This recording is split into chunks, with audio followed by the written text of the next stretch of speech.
Have you ever wondered what rights service dog handlers have under the Americans with Disabilities Act, or ADA?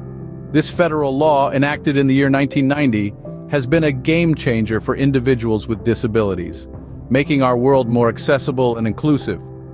It's a broad piece of legislation, but today, we're focusing on one specific aspect: service dogs. These aren't just pets, they're working animals trained to perform tasks that assist their handlers with disabilities. Under the ADA, service dogs enjoy certain protections and rights. But what exactly does this mean? What rights do handlers have? Where are service dogs allowed? Can businesses ask for documentation? And what about breed restrictions or extra fees? There's a lot to unpack, and we're here to help make sense of it all. So stick around as we delve into the world of service dogs and the ADA.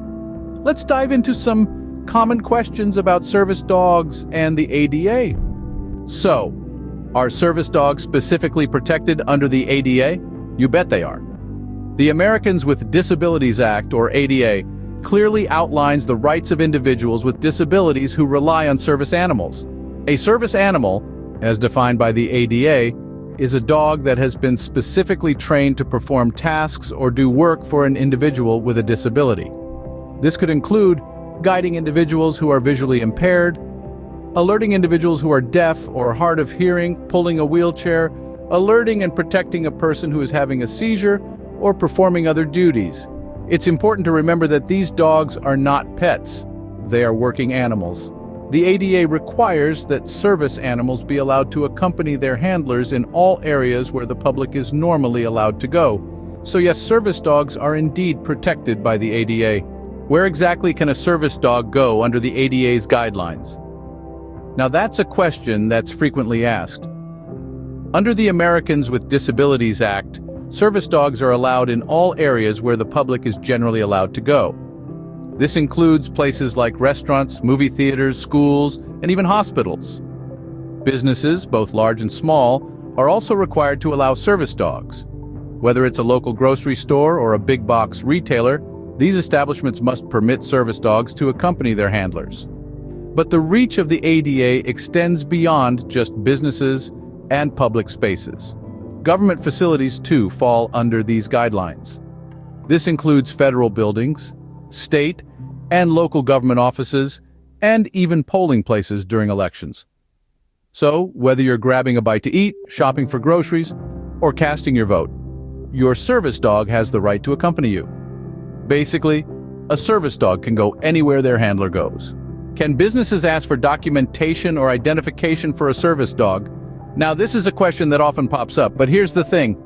Under the Americans with Disabilities Act, businesses are actually quite limited in what they can ask.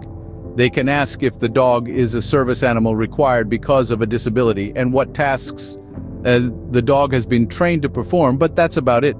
They cannot ask about the person's disability, require medical documentation, require a special identification card or training documentation for the dog, or ask that the dog demonstrate its ability to perform the work or task. So if you're out and about with your service dog and a business owner or employee starts asking for papers or some form of identification, remember, they're stepping outside the bounds of what's permitted under the ADA. In short, businesses cannot ask for documentation or identification of a service dog. Are there specific breeds designated as service dogs? This is a question that might be buzzing in your mind right now. Well, here's the scoop. The Americans with Disabilities Act, or ADA, does not limit service dogs to any specific breeds. That's right, any breed can potentially be a service dog. The key is not the breed, but rather the individual dog's ability to perform tasks or work that assists a person with a disability. So whether it's a nimble Jack Russell Terrier or a gentle giant like a St. Bernard, the ADA acknowledges their potential to serve as long as they meet the criteria. This inclusivity within the ADA's guidelines emphasizes the importance of a dog's skills and temperament over its breed. So the next time you see a service dog, remember, it's not about the breed, it's about the service they provide. Under the ADA, a service dog can be of any breed. Can businesses charge extra fees for service dogs? Now that's a question we hear quite often. According to the Americans with Disabilities Act, or ADA, Businesses are strictly prohibited from charging extra fees to service dog handlers. This means that whether you're at a hotel, restaurant, or on a flight, you should not be asked to pay any additional costs because of your service dog. It's important to note that businesses can charge fees if a service dog causes damage to a property that goes beyond normal wear and tear, similar to policies for all customers. So, if your service dog accidentally knocks over a priceless vase at a hotel, you might have to cover the cost. But just for having a service dog, no extra fees should be charged. Remember, the ADA is here to protect the rights of individuals with disabilities and their service animals. So, businesses cannot charge extra fees for service dogs under the ADA. What happens if a service dog is denied entry? A question that many service dog handlers may have had to grapple with at some point. The Americans with Disabilities Act, or ADA, has clear provisions for such situations. If a service dog is denied entry to a public place, the handler can take certain steps. First, calmly remind the business owner or staff about the ADA laws that permit service dogs in public areas. If this doesn't resolve the issue, the handler can request to speak to a manager or supervisor. In some cases, the refusal may persist. If this happens, document the incident. Note the date, time, location, and the individuals involved. This information can be crucial if the handler decides to take further action. Finally, if denied entry, service dog handlers can report the incident to the Department of Justice. It's essential to stand up for your rights and the rights of your service dog. Remember, the law is on your side. What protections do service dog handlers have against discrimination? Discrimination is a term that sparks discomfort, but it's crucial to understand how it relates to service dog handlers. The Americans with Disabilities Act, commonly known as the ADA, provides a sturdy shield against such unfair practices. The ADA explicitly states that businesses and organizations that serve the public must allow people with disabilities to bring their service animals into all areas where customers are generally allowed. This protection extends to both public and private entities, ensuring that service dog handlers are not unjustly excluded or treated differently. In the context of employment, the ADA provides clear guidelines to prevent discrimination against service dog handlers. Employers are required to make reasonable accommodations for employees with disabilities. This includes allowing service dogs in the workplace, providing an environment that is conducive for the handler and their service dog to perform their duties. Now let's talk about housing. Under the Fair Housing Act, which complements the ADA, landlords and property owners are prohibited from discriminating against people with disabilities.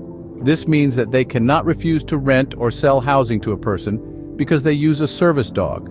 Even properties with a no-pets policy must make exceptions for service dogs and emotional support animals. And here's an important point. Landlords cannot charge extra fees or deposits for service dogs.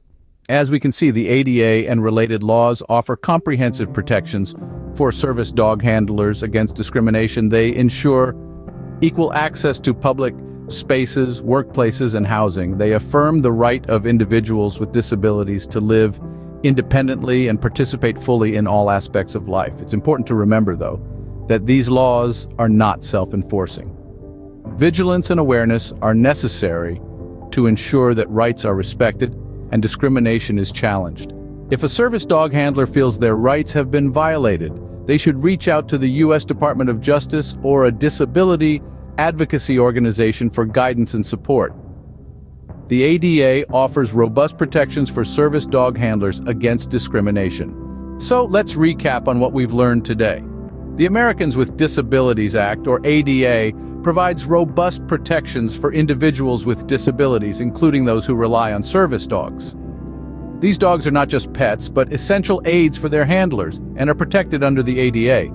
They're allowed in most public spaces, businesses, and government facilities. There's no need for specific documentation, identification, or advance notice about the service dog, and no extra fees can be charged. If a service dog is denied entry, the ADA provides recourse. The ADA does not designate specific breeds as service dogs. Any breed can qualify based on their training and the assistance they provide. Importantly, the ADA also safeguards against discrimination in areas such as employment and housing. Understanding the ADA can help us ensure the rights of service dog handlers are respected and upheld.